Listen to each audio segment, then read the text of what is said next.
A lot of people struggle when they read all, because all doesn't always mean all. But sometimes it absolutely means all. And you say, because a lot of people say, well, what problem do we have with all? I mean, it says all. Well, it says here, all the children of Israel grumbled against Moses. I don't think that's true. A majority did.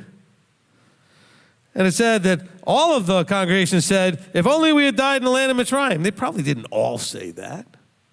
So let's just be careful when we read all and we just adamantly want to apply it how we want to apply it.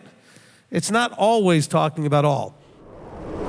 The people here, again, this is not a rant of any sort. This is, I want us to relate how this could look to you being in this place. The people here were not wanting to go where the leadership that claimed to represent Yahweh said they needed to go. Because remember, they're not hearing from Yahweh directly anymore. Moses is telling them what Yahweh said. And they're not liking it. Why aren't they liking it? Because they're afraid. Something adverse is going to happen. They're worried, they have anxiety, they're panicking. And now all of a sudden, notice what happens in our panic. As a human condition, this is common to all when you panic, okay? Generally, when people panic, what do? They tend to repicture things from the past as all of a sudden not being as bad as it was.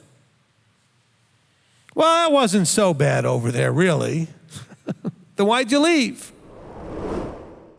This is going to be tough, I think, for some of you as we go through this whole thing. All through the covenant, all through the discussion here in chapter 14 is going to be if you do what delights him. The personal responsibility. Notice the wording, he said, if Yahweh has delighted in us, then he will do these things.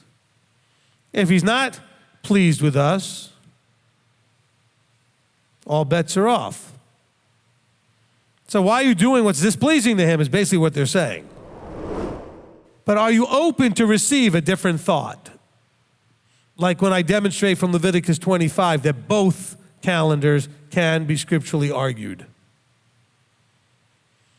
And you sit there going, no, because that's the way you were raised, that's what you always believed, and you just can't wrap your brain around a new thought. This is what's happening in chapter 14. They cannot wrap their brains around a new thought. What's the new thought? The new thought is being outnumbered by bigger, scarier people is nothing to be afraid of. That's a new thought. Yahweh's trying to make a point to him. He said, well, tell you what, they're going to scorn me, these people? Fine. Let me smite them with a pestilence and disinherit them and start again with you. And Moses is like, no, that's exactly the dumb thing the people are saying. We don't like the way it's going on. We're going to put other leadership in. We're going to go in a different direction. Yahweh's saying the same thing. Well, these guys didn't work out. Let's start again. And then these guys didn't work out. Let's start again. And these guys didn't like, I mean, you want that path and that cycle? And then Moses comes to the right realization. No, this is all about the people in the world know this is your people. The world has seen the connection between you and this people, and I'm in a position between you and this people in leadership, and no, we're not going to do that. Let's not do that. You know, he's going to take you in your comfort zone and challenge you, so don't get all too comfortable where you're at. Wherever you're at, especially emotionally, he's going to challenge that.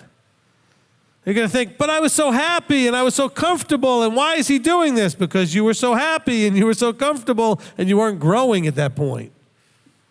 You're getting lulled into that place of death called complacency. Okay, you were just losing the motivation and the drive necessary to make it, to win the race, as Paul talks about it, right? Run the race to win the race. A lot of people, I'll use me as the example, but this could be any leadership. A lot of people have lost people over the fact that when you've been strong with somebody, they don't like it, so they leave. Well, I don't like the way you said that. I don't know, is it really the way I said it or that I said it? Let me think about it. Is it really just my tone of voice? Well, if you'd have said it differently, really? If I'd have said it differently, it would have made any difference? I'm not saying I can't work on my tone of voice, don't get me wrong. But is that really the problem? Or is that the excuse to justify that you didn't like what I said is because it came across in a certain way? Or was the real problem the information you weren't ready to receive? The law itself, trying to be done by weak fleshly people, has no power in itself. Do you understand what I'm saying here? It's not that the law was weak, like it was a weak law, it was not good. That's what Christianity wants you to believe. No, the law in itself, like just existing in your Bible, does that make you keep Sabbath? No. Does it make you eat right? No. Does it make you love your neighbor? Does it make you love your Creator with all? The law itself has no power just in itself. So he says the law being powerless in that it was weak. Why? Because it was trying to be done by fleshly people. Paul's explaining exactly what happened in Numbers 13 and 14. Shockingly, it's still happening when Paul's talking about it in Romans. It's the same problem. How are you doing in your battle between flesh and spirit? And please, I know the battle is already going on in your head based on everything you've ever heard in a church about flesh and spirit. Simplify this. Receive my words, his words. Flesh is your default human way of thinking. Spirit is his way of thinking. The Father's, the Son's way of thinking. But he who looked into the perfect Torah of that of freedom and continues in it, not becoming a hearer that forgets, but a doer of the work, this one shall be blessed in his doing of the Torah.